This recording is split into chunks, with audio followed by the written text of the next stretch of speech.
જય શ્રી કૃષ્ણ મિત્રો, ગર્ભ ગીતા એક ખૂબ જ અનોખો પાઠ છે.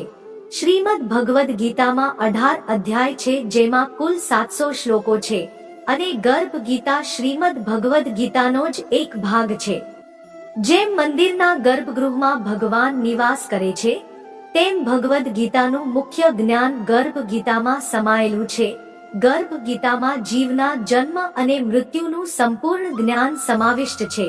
પોતાના પરમ કલ્યાણ માટે છે. દરેક મનુષ્ય આનું શ્રવણ કરવું જોઈએ. ભગવાન શ્રી કૃષ્ણનું વચન છે કે જે પણ મનુષ્ય આ ગર્ભ ગીતાનું સદ્ભાવનાથી ચિંતન અને મનન કરે છે, તે ફરીથી ગર્ભવાસમાં નથી આવતો. તેને જન્મ મરણના ચક્રમાંથી છુટકારો મળી જાય છે અને આવી પવિત્ર આત્માને ભગવાનના શ્રી ચરણોમાં સ્થાન મળે છે. તેથી આપણે બધાએ ગર્ભ ગીતાનો અભ્યાસ અવશ્ય કરવો જોઈએ. ગર્ભાવસ્થા દરમિયાનમાં પોતાની સંતાનનું ભાગ્ય પણ નિર્માણ કરે છે. તેથી એવી માન્યતા પણ છે કે જે ગર્ભવતી સ્ત્રી ગર્ભ ગીતાનું નિત્ય શ્રવણ કરીને યોગ્ય ચિંતન અને મનન કરે છે, તે ગર્ભાવસ્થા દરમિયાન આવતી વિવિધ સમસ્યાઓ અને અડચણોને સરળતાથી પાર કરી લે છે.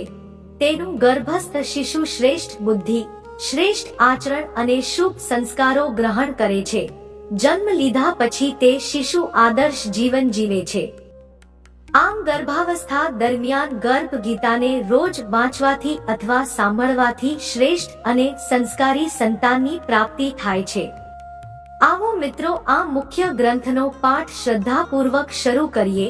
ગર્ભ ગીતા એ ભગવાન શ્રી કૃષ્ણ અને ધનુર્ધારી અર્જુન વચ્ચેનો એક એવો દિવ્ય સંવાદ છે, જેમાં અર્જુન ઉત્સુકતાપૂર્વક ભગવાન શ્રી કૃષ્ણને પ્રશ્ન પૂછે છે અને ભગવાન શ્રી કૃષ્ણ સંપૂર્ણ સૃષ્ટિના દરેક પ્રાણીના કલ્યાણ માટે અર્જુનના તમામ પ્રશ્નોના જવાબ આપીને તેની જિજ્ઞાસાને શાંત કરે છે. અર્જુન પૂછે છે, હે મધુસૂદન, કૃપા કરીને મને જણાવો કે પ્રાણી જ્યારે ગર્ભયોનિમાં આવે છે તો તે પોતાના કયા ગુણ દોષને કારણે આવે છે? પ્રાણી જન્મ પહેલા ગર્ભમાં કષ્ટ ભોગવે છે અને જન્મ સમયે પણ અસહ્ય પીડા અનુભવે છે. તે પછી પણ તે રોગ અને પીડાને કારણે દુઃખ ભોગવે છે. તેને વૃદ્ધાવસ્થામાં અનેક રોગો ઘેરી લે છે અને અંતે તેનું મૃત્યુ થઈ જાય છે. હે ભગવાન, કૃપા કરીને મને એ જણાવો કે એવા કયા કાર્યો છે જેનાથી મનુષ્ય જન્મ મરણના દુઃખોથી બચી શકે? આ સાંભળીને ભગવાન મધુસૂદન હસીને બોલ્યા, હે શ્રેષ્ઠ ધનુર્ધારી અર્જુન, જન્મ મરણનું બંધન તો તે પ્રાણીઓની નિયતિ છે જેઓ સંસારમાં કાર્યાન્વિત રહે છે. જે પ્રાણીઓ સંસારના નષ્ટ થવા વાળા પદાર્થોને પ્રેમ કરે છે, તે સંસારની નશ્વર વસ્તુઓની ઈચ્છા રાખે છે. આ વસ્તુ મેં પ્રાપ્ત કરી છે અને તે હું પ્રાપ્ત કરીશ, આવી ચિંતા તે પ્રાણીના મનમાંથી ક્યારેય નીકળતી જ નથી. આઠે પ્રહર તે માયાને જ માંગે છે. આ મૃત્યુલોકમાં જન્મ લીધા પછી દરેક જીવાત્મા સંસારની માયાથી પ્રેરિત થઈને ભૌતિક સંસાધનોના બંધનોમાં બંધાઈ જાય છે. તે પોતાનો મુખ્ય ઉદ્દેશ જે માત્ર ઈશ્વરની પ્રાપ્તિ છે તેને ભૂલીને પરિવાર, પુત્ર, પુત્રી, સગા સંબંધીઓ વગેરેના મોહમાં ફસાઈ જાય છે. જન્મથી લઈને મૃત્યુ સુધી આ બધામાં ફસાયેલા રહ્યા પછી જ્યારે જીવનો અંતિમ સમય આવે છે તો તે પોતાની અધૂરી ઈચ્છાઓ વિશે જ વિચારતો પ્રાણ ત્યાગે છે. આવું એટલા માટે થાય છે કે માનવજાત ક્યારેય સંતુષ્ટ નથી થતી. તેને સદૈવ કંઈક વધુની ચાહત રહે છે. આ જ કારણે છે કે મનુષ્ય વારંવાર જન્મ લે છે અને મરે છે તથા આ ચક્ર નિરંતર ચાલતું જ રહે છે. મનુષ્ય સંસારની દૌલત મેળવવાની તો કામના કરે છે, પરંતુ ભગવાનની ભક્તિથી વિમુખ થઈ જાય છે. તેથી તે વારંવાર અનેક યોનિઓમાં પેદા થઈને જન્મ મરણ અને ગર્ભના દુઃખોને ભોગવે છે. અર્જુન પૂછે છે, હે માધવ, સંસારના મોહ માયાથી મુક્તિ મેળવવી તો ખૂબ જ કઠિન છે. મોટા મોટા ઋષિ મુનિઓ પણ આમાંથી પાર નથી થઈ શક્યા, તો સાધારણ મનુષ્યની તો વાત જ શું? કામ, ક્રોધ, લોભ, મોહ અને અહંકાર, આ 5 એવા શત્રુઓ છે જેની સાથે માનવ દિવસ રાત ઝઝૂમે છે. કૃપા કરીને એ જણાવો કે સાધારણ મનુષ્ય તેમનાથી છુટકારો મેળવીને પોતાનું મન કેવી રીતે પ્રભુની ભક્તિ તરફ વાળી શકે, કારણ કે આ મન તો મદમસ્ત હાથી જેવું છે, જે ક્યારેય ટકીને નથી રહેતું. તેની ગતિ વાયુના વેગ કરતા પણ વધુ તીવ્ર છે. હે જનાર્દન, આ મદમસ્ત હાથીને કેવી રીતે વશમાં કરવો, અર્થાત મનુષ્ય એ કેવા પ્રયત્નો કરવા જોઈએ જેનાથી મનને ભક્તિમાં લગાડી શકાય. ભગવાન શ્રી કૃષ્ણ કહે છે, હે કૌંતેય, આ મન નિશ્ચિતપણે હાથી જેવું છે અને તૃષ્ણા એની શક્તિ છે. મન ઇન્દ્રિયોના વશમાં રહે છે. જેમ મદમસ્ત હાથીને વશમાં કરવા માટે મહાવત અંકુશનો પ્રયોગ કરે છે, તેમ મનને કાબૂમાં કરવા માટે જ્ઞાનરૂપી અંકુશનો પ્રયોગ જરૂરી છે. ભક્તિ અને જ્ઞાન અભ્યાસ કરવાથી જ પ્રાપ્ત થાય છે. અહંકાર કરવાથી જીવન નરક સમાન બની જાય છે. તેનું મન સદૈવ વ્યાકુળ જ રહે છે અને ક્યારેય શાંત નથી થતું. અર્જુને પૂછ્યું, હે જનાર્દન, અમુક પ્રાણી તો તમારી ભક્તિ કરવા માટે વન જંગલોમાં જઈને ફરે છે અને અમુક સંસારની મોહમાયા છોડીને ઠેર ઠેર ભટકે છે. તો હે પ્રભુ, એ વિશે કેવી રીતે જાણવું કે તમારી ભક્તિ કેવી રીતે પ્રાપ્ત થઈ શકે? ભગવાન શ્રી કૃષ્ણ કહે છે, હે અર્જુન, જે પ્રાણી મને શોધવા માટે જંગલોમાં ફરે છે તેઓ સંન્યાસી અને વૈરાગી કહેવાય છે. તેઓ માથે જટા બાંધે છે અને ભસ્મ લગાવે છે, પરંતુ તેમ છતાં પણ તેઓ મારા દર્શન નથી કરી શકતા, કારણ કે તેમનામાં ભક્તિ અને પ્રેમ નથી. તેઓ અહંકારમાં ડૂબેલા હોય છે. તપ કે વૈરાગ્યનો અહમ તો મારી ભક્તિ પ્રાપ્ત કરવામાં અવરોધ ઊભો કરે છે. શુદ્ધ મનથી ભક્તિ કરનાર સતત અભ્યાસી, જેઓ કામ, ક્રોધ, લોભ, મોહ અને અહંકારથી પરે છે, હું તેમને જ દર્શન આપું છું. અર્જુન પૂછે છે, હે મધુસૂદન, મનુષ્ય આ 5 વિકારોથી ગ્રસ્ત થઈને પોતાના સાંસારિક જીવનને નષ્ટ કરી નાખે છે. હે માધવ, એવું કયું પાપ છે જેના કારણે કોઈની પત્નીનું મૃત્યુ અલ્પ આયુમાં જ થઈ જાય છે, પિતાના જીવિત રહેતા જ પુત્રનું મૃત્યુ થઈ જાય છે, અને કયા પાપના કારણે વ્યક્તિ નપુંસક થઈ જાય છે? ભગવાન બોલ્યા, હે અર્જુન, જે વ્યક્તિ કોઈ પાસેથી કર્જ લઈને તેને ચૂકવતો નથી, તે આ પાપકર્મથી પોતાની પત્નીને ગુમાવી દે છે. તેવી જ રીતે જે કોઈની અમાનત પાછી નથી આપતો, તેના પુત્ર મરી જાય છે. જે કોઈ વ્યક્તિને સહાયતા કરવાનું વચન આપીને પણ સમયસર તેની સહાયતા નથી કરતો, તે નપુંસક થઈ જાય છે. આ બધા ભયંકર પાપો છે. અર્જુને ફરીથી પૂછ્યું કે હે કૃપાનિધાન, મનુષ્ય કયા પાપના કારણે હંમેશા રોગી રહે છે અને કયા પાપના કારણે વજન ઉપાડનારા ગધેડાનો જન્મ મેળવે છે? સ્ત્રી અને ગધેડાનો જન્મ પ્રાણીને કયા પાપકર્મના કારણે મળે છે? મનુષ્ય કયા કુકર્મના ફળે જઘન્ય પશુ બને છે?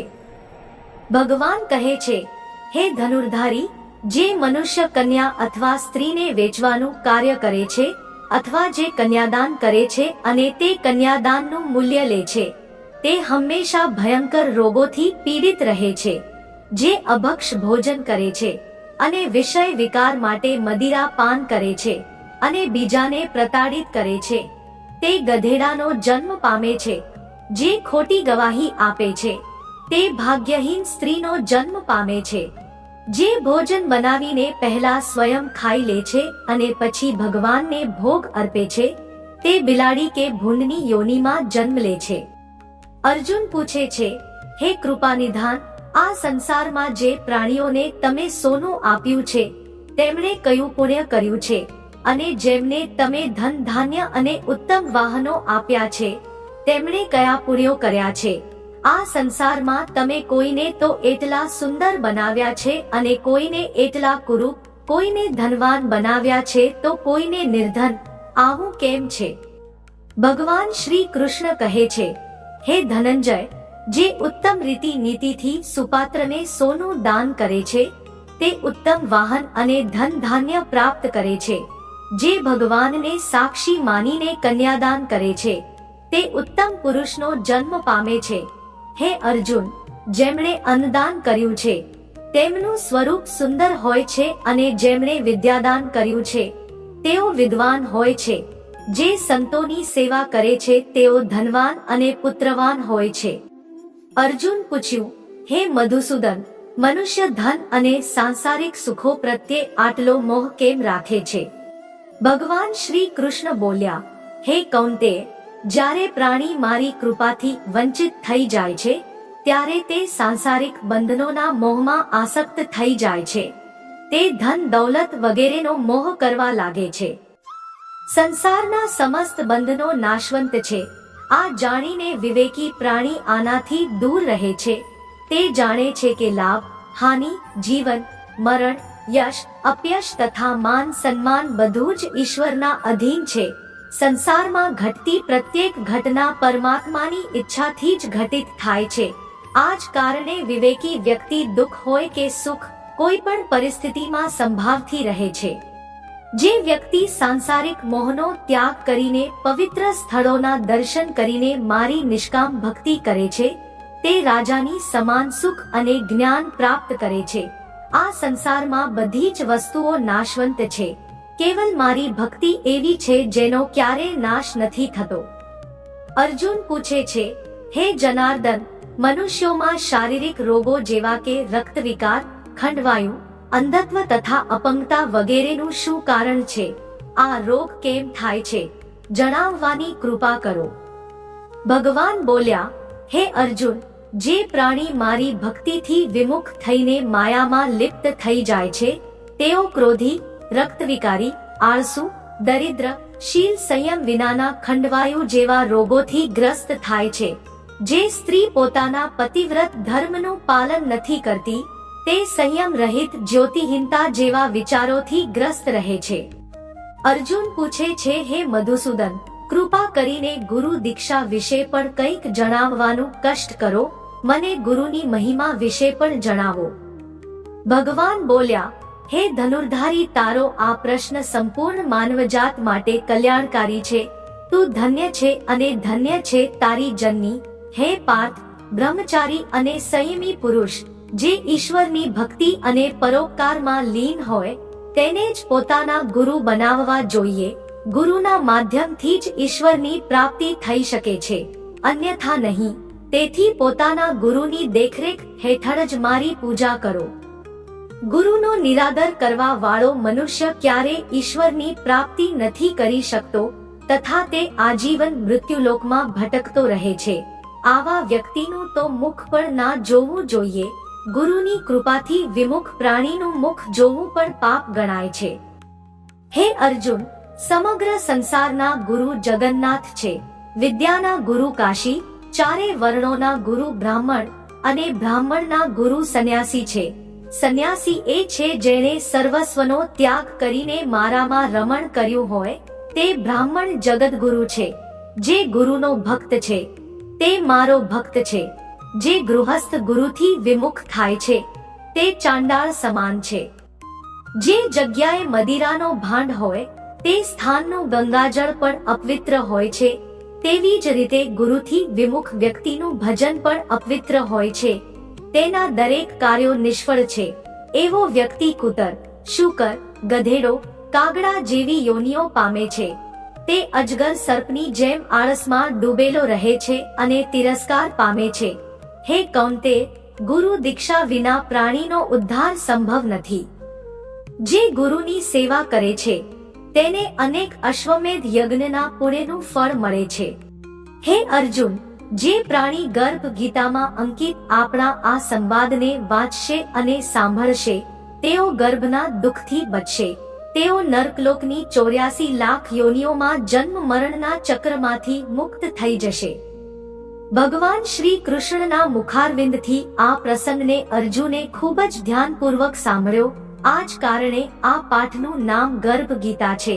આ પ્રસંગને વાંચવાથી અને સાંભળવાથી વ્યક્તિને પુણ્યનું ફળ મળે છે તથા તે વ્યક્તિ પર સદૈવ ભગવાન શ્રી કૃષ્ણની કૃપા રહે છે તથા બધી મનોકામનાઓ પૂર્ણ થાયની સાથે સાથે આ જન્મ તથા ગયા જન્મોના કરેલા પાપોમાંથી પણ છુટકારો મળે છે. દરરોજ ગર્ભ ગીતાનો પાઠ કરવો કે સાંભળવો ગર્ભવતી સ્ત્રી માટે અત્યંત ઉત્તમ માનવામાં આવે છે. દરેક ગર્ભવતી સ્ત્રીએ ગર્ભ ગીતાનો પાઠ અવશ્ય કરવો જોઈએ. આનાથી તેનું સંતાન સારા વિચારો અને સંસ્કારોવાળું બને છે. મિત્રો, હું આશા રાખું છું કે તમને આ વિડિયો અવશ્ય પસંદ આવ્યો હશે. વિડિયોને લાઈક અને શેર કરીને કોમેન્ટમાં જય શ્રી રાધે કૃષ્ણ લખવાનું ના ભૂલો અને આવા જ જ્ઞાનવર્ધક વિડિયો મેળવવા માટે અમારી ચેનલને સબસ્ક્રાઇબ કરીને બેલ આઇકોન જરૂર દબાવો. ભગવાન શ્રી કૃષ્ણ તમને અને તમારા સંતાનને હંમેશા પ્રસન્ન રાખે.